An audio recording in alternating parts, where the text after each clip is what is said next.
Newsday continues here on One News Now. I'm Sean Yao. One volcanologist does not see Mayon volcano erupting as violently as Mount Pinatubo did back in 1991, at least for now.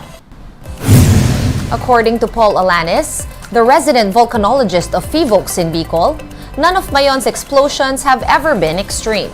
Alanis also noted that Mayon's rumblings are also frequent, compared to Mount Pinatubo's eruptions, which are few and far in between, but violent and destructive. The Bicol region's volcano, known for its perfect cone shape, is currently under Alert Level 3 with more regular lava flows, fountaining, and rock falls. FIVOLCS says that lahar flow is also possible in case of heavy and prolonged rains around the Mayon. Let's get some more updates from Albay from Governor Edsel Greco Lagman, who is joining us now via Zoom. Governor Lagman, good afternoon and thank you for sharing your time with us. How many residents have been evacuated so far and how many more will have to be evacuated? Sean, good afternoon. With respect to your first question, at present, we have 14,000 individuals that have been evacuated from roughly 4,000 families. And we're expecting if and when Alert Level 3 is changed to Alert Level 4, then we would have to contend with more evacuees because the radius would have to increase from 6 kilometers to 7 kilometers. Right. At present, Governor Lagman, 7 kilometers na, no? Itong permanent danger zone. So, na-extend na siya by a 1 kilometer radius.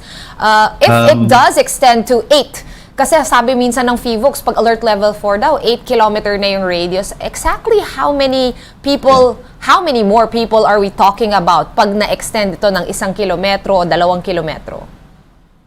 Actually, Sean, we're still on Alert Level 3. So, we're still limited to 6 kilometers in terms of the danger zone that we have to mandatorily evacuate our population living there. So sa ngayon po, nandito pa tayo sa Alert Level 3, wala pa tayo sa Alert Level 4. Pag Alert Level 4, it would be, the radius will be increased. And when it does increase, we expect roughly 20,000 evacuees that have to be brought into our evacuation centers. We have 23 evacuation centers at present. All right, Governor, kamusta naman yung lagay, no, in these evacuation centers? Okay na ba? Preparado na yung food, water, other basic provisions in these evacuation centers? Okay. Well, by and large, prepared po tayo, but there are some gaps to be filled, still to be filled up because, for example, when you run an evacuation center, the problems that you encounter today would be different with respect to the problems that you can encounter tomorrow. So sa ngayon po, we need more, I think, water, potable water. The Philippine Red Cross has helped us in this regard. But we need more help from the national government. Perhaps the OCD can be able to provide us with water filtration systems. It's good that earlier today, the Secretary of the Interior and Local Government was able to visit us, and then tomorrow, it will be USEC Ariel Nepomuceno who will visit Albay to check on the evacuation centers and to make good of their commitment to provide us with water filtration systems. Also, Sean, kailangan din namin pong tingnan yung mga latrines po namin, yung pag-pump out po ng human waste sa mga septic tanks. Kailangan din po natin bigyan po ng karampatang aksyon. That is why I will come up with an executive order na kung saan po yung mga hindi naman po apektado na mga pamilya, perhaps they can exercise their Bayanihan spirit or show their Bayanihan spirit by adopting an evacuee family. Hindi naman po ito magiging costly for them because as evacuees, their status would not change kung sila po ay i-adopt as opposed to magstay sa evacuation center. So bibigyan po rin po natin sila ng mga mandatory food na ibibigay po natin kung nasa evacuation center sila, but at least pwede ma-declog or bumaba pa yung number ng mga evacuees natin sa actual evacuation centers. That's so an interesting plan. Have you ever tried to do this program before where other people who live in safer areas adopt evacuees? Nagawa na po ba yan dyan sa Bicol or sa Albay? Yes. It's actually being undertaken in Tabaco City, and it has shown, I think, better results in terms of the social effects that evacuation centers actually bring out in people, because sa evacuation centers your life completely changes. Kung isa kang farmer, syempre ibang-iba yung setup sa evacuation center. Hindi mo yung bahay, it's a school, medyo cramped po yung spaces po doon. So I think this should be mainstreamed. Kung nagawa po to sa isang let's say syudad tulad ng Tabaco, I think it can be replicated in the other LGUs where evacuation centers are located. Right, very interesting. Sakto, no? I was going to ask you about the stifling heat inside evacuation centers and what was your plan to address this, but I think that answers that question. So let's move on now. Last we heard, Gov, wala namang canceled flights daw sa Bicol International Airport. Is that still true up to this point? Yes. Yes. I think yung no-fly zone scenario is medyo far-fetched pa at this point in time. And I think it's also good na nasabi niyo po yan, because the flights are actually packed. The 6 flights that go to and from Manila and Albay, back and forth, puno po ito. And I think there's an influx of tourists who want to see how this will pan out dito po sa Albay. Ang principle po rito, napakasimple lang. If you're outside the danger zones, kung 6 kilometer man yan or 7 kilometers, nandun ka sa isang hotel, for example, na napakalayo po dun sa mga nasabing restricted areas, you can still say that you are 100% safe. So we actually encourage tourists to come in and look at this natural phenomenon that volcanic activity brings. So sana po wag po tayo matakot. Yung mga turista po natin are still welcome. Historically, tumataas po yung mga number of tourists whenever may ganito po activity sa Mayon. That's right. Actually, no, ito nga yung next question ko sa iyo, Gov.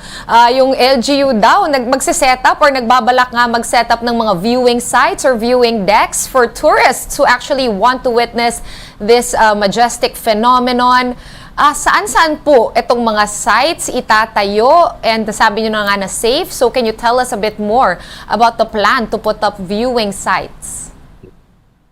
Okay, well, most hotels have viewing deck, have roof decks wherein they can actually have free access to para ma-view po nila yung mga nangyayari at night. Mas maganda dahil may contrast at night. Mas kita mo yung mga parang embers po doon, etc. Yung hindi naman po ito lava flow, actually it's a lava trickle, and other interesting things that can be caught on your cameras. So in terms of the parks, sad to say, yung isang park po namin dito nasa loob ng danger zone. So hindi na pwedeng gamitin yun. It could have been the perfect vantage point to look at what's happening. But of course, safety first po ng mga turista. So sinarado na po namin yon, and other tourist attractions, tourist spots rather, na pwede puntahan. But from a distance of, let's say, a few or more kilometers from the danger zones, palagi ko po, walang problema. They can actually see it perfectly, yung ito bang unraveling po ng itong phenomenon na to. All right. So again, Bicol still open for business, of course, except doon sa permanent danger zone. Now, Gov, huling tanong na lang, no? If and when itaas nga to sa alert level 4, ano yung mga magbabago dyan for the residents in and around Albay and in and around Mayon Volcano, and how is the LGU preparing for this eventuality? Well, ang worry po namin dito, of course, yung increase ng mga evacuees pag naging alert level 4 na po, because yung radius po from 6 kilometers to 7 7 na po yung magiging ano natin baseline parameter. So dadami po ito. At ang fear po namin dito, if it's protracted, if this takes a longer time to resolve, baka umabot hanggang sa school year. So kinakailangan po maging ready tayo tomorrow rather, for these eventualities, itong mga scenarios na to. That's why tomorrow I'll be calling on all the regional directors para po malaman natin yung mga commitments nila regarding this problem, and perhaps mapakita rin nila sa amin kung paano nila gagamitin yung kanilang respective quick response funds. Dapat malaman po ng lahat na ang Albay po is under a state of calamity. So yung QRF po namin pwede nang ma-access. Pero itong mga line agencies sa mga different departments also have their own quick response funds that can be used to augment our meager resources. Marami pa mga tumutulong sa atin actually, Sean, pero sabi ko nga, lagi kaming sa worst case scenario nakatutok para at least yung supplies po natin would always be more than what is actually needed. Importante yun because we can never really tell what will happen in the next few couple of days or weeks. Alright, well, Governor, asahan ninyo na tututukan namin ang sitwasyon dyan sa Albay. And of course, our prayers are always with you. Thank you so much for talking to us this afternoon. Albay Governor Edsel Greco Lagman. To you, sir, and the people of Albay, keep safe. One News Now will be back with more stories after this quick break. Keep it here on One News.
You're still watching One News Now. I'm Sean Yao.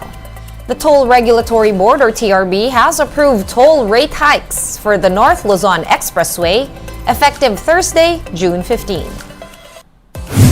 For the open system, or the system, from the cities of Navotas, Valenzuela, and Caloocan to Marilao in Bulacan, NLEX will be collecting an additional 69 pesos for Class 1 vehicles or regular SUVs and cars. For buses and small trucks considered as Class 2 vehicles, toll fees will increase by 17 pesos, while rates for Class 3 vehicles or large trucks will climb by 19 pesos. Meanwhile, those traveling end-to-end from Metro Manila and Mabalacat City in Pampanga will have to shell out 33 pesos more for Class 1 vehicles, 81 pesos for Class 2, and 98 pesos more for Class 3 vehicles. Aside from these adjustments, a 36 centavo increase per kilometer will also be implemented for the closed system. This covers the portions between Bocaue, Bulacan and Santa Ines in Mabalacat, Pampanga, including Subic-Tipo. NLEX Corporation explained that the new rates are part of their authorized periodic adjustments to curb the impact of high inflation. One News Now will be back at 5:30 p.m. I'll see you then. I'm Sean Yao. We are One News.